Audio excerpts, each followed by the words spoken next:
taong to. Halika na, sabay nating harapin ang panibagong umaga naman sa Nickel Street. So magkatabi pong kalsada yon, doon po ako ipinanganak at doon din po ako bininyagan sa Holy Family Church sa Estrada. Hindi lamang po ang aking mga magulang, kundi mula sa ninuno po. 1940s, wala pa pong gera. Nandito na po ang ninuno ko sa Maynila. Kung saan, doon ko po nakuha ang pagiging matulungin ko, yung pagkakaroon ko po talaga ng puso. Dahil sabi nga po natin, kapag taga rito ka talaga, ang damdamin mo po hindi maililipat. Kung hindi dito po mag-uumpisa, yung damdamin mo para sa kabuuan. Ngayon po, dahil ako ay tumakbo ng huling halalan, yun po ang ibinigay na daan sa akin ng Panginoon para higit ko pong maunawaan ano ba ang ibig sabihin ng pagtulong. Kasi po sa bawat pagbaba ko sa buong District 5 ng panahon po na yan, panahon ng pandemic, ang hirap po ng buhay. Sabi ko po sa aking sarili, kapag totoo ka pala talagang maglilingkod, kahit umupo ka o hindi, ipagpapatuloy mo talaga yung iyong ginagawa. Kaya inumpisahan ko po talaga na ako ay bumaba sa bawat barangay sa isang araw, nakakasampu hanggang 12 barangay po ako. Maniwala po kayo o hindi, nakakayanan ko po siya sa araw-araw.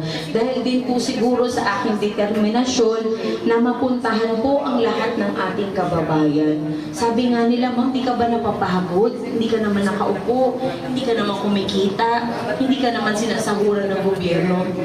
Pero alam niyo po ang sagot ko, kapag Panginoon ang gumalaw para sa atin, hindi po natin pwedeng tanungin kung ano yung kagustuhan niya. Ito po ang kagustuhan niya na maibigay sa akin yung katotohanan hanggang sa umikot na po ako ng umikot hanggang sa ngayon. So, syempre, dahil tumakbo po ako ng huling halalan, ang sinasabi po nila kadalasan, politiko kasi yan, kaya bumababa. Pero alam po ninyo, sa halos 3 taon na ako po ay gumagastos sa aking sarili, bumababa po, itinigil ko po ang aking buhay, kundi ibinigay ko po ang aking sarili sa pagtulong. Siguro hindi ko po siya masasabing politiko. Kasi katulad po ninyo na hindi kayo tumitigil sa pagtulong, ganun din po ako. Nagkataon lamang siguro dahil ako nga po ay tumakbo ng huling halalan. Pero sabi ko nga, hindi natin pwedeng ihinto ang ginagawa natin dahil araw-araw mayroong nangangailangan. Dito po nag-umpisa ang aking advokasya na makatulong sa mga kabataan at mga senior citizen na kung saan nabiyayaan po ako ng Panginoon sa maraming bagay. Kaya gusto ko po itong ibahagi, lalo na po sa ating mga senior citizen. Hindi po ako namimigay lamang ng pera dahil gusto ko lamang pong magyabang.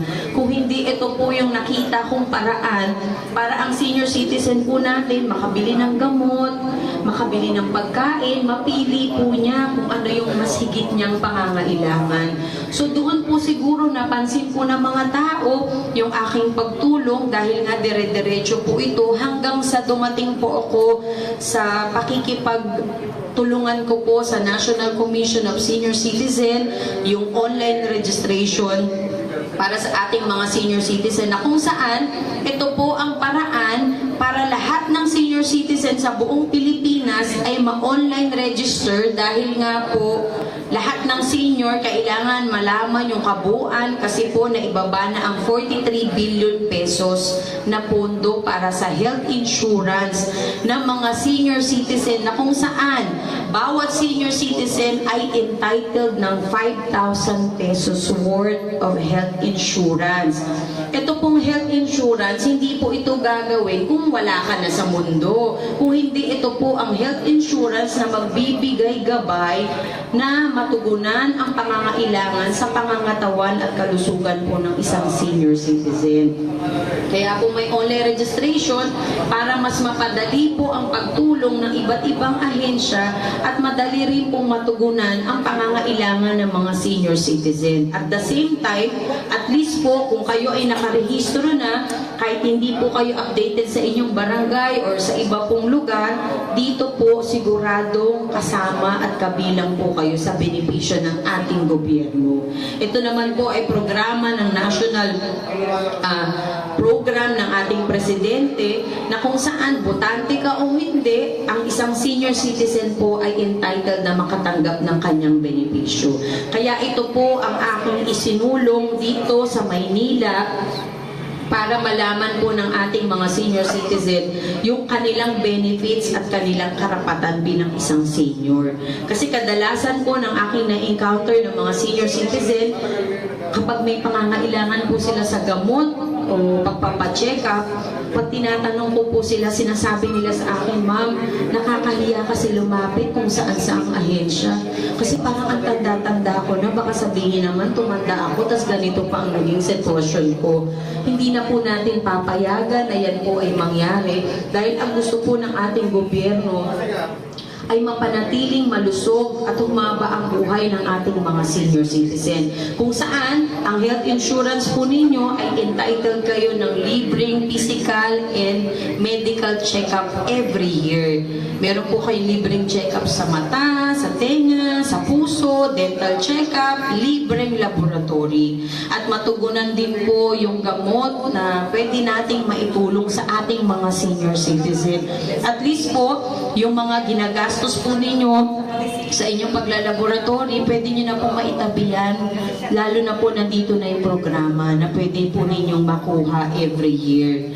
So ang kagandahan po dito sa OLE registration, botante ka o hindi, ikaw po ay may karapatan na magkaroon ng benepisyo. Kaya po ito ay binababa ko sa bawat barangay para po malaman ng ating mga senior. Kasi sa sobrang kalituhan nila na, "Ma'am, ano ba yung aming 500 pesos every month? Ano po ba yung 1,000 daw?" Actually, iba naman po kasi ang programa ng local government, iba naman po sa national. Kumbaga, ito pong national program, ito po ay pangkalahatan. Kaya kahit na hindi ka bumuboto na o hindi ka na aktibo sa pagboto, kasama ka po dito basta ikaw ay senior citizen na pataas. So ito po yung binababa ko. Kaya kung kayo po, gusto ninyong maibaba po natin ito sa mga katulad ninyo ng mga senior citizen, sabihin nyo lang po sa akin at ako po ay tutulong sapagkat meron po tayong mga encoders dyan na ibababa. Tayo po ang mag-a-assist sa mga senior citizen. Ipapaliwanag po natin kung kailan at paano ba itong mga programa na makukuha po nila. So magandang balita po. Ewan ko lang po kung kayo ay may idea dito sa online registration. Meron po ba kayong idea tungkol po dito? Parang wala po, ano. Naka-register, opo. Basta kayo po ay nakarehistro na, okay po yan. But make sure lang po na yung pagrehistro po ninyo ay nasa tamang proseso. Kasi kadalasan po, yung hindi po nakakaalam ng pagpaparehistro, kadalasan may nai-skip silang mga tanong or sagot. Yes po. Na nagbibigay ng pay number, yun na daw hanggang lifetime na po yung may code number.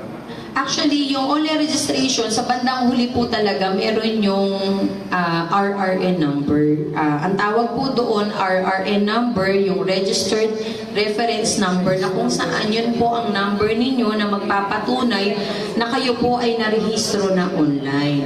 So,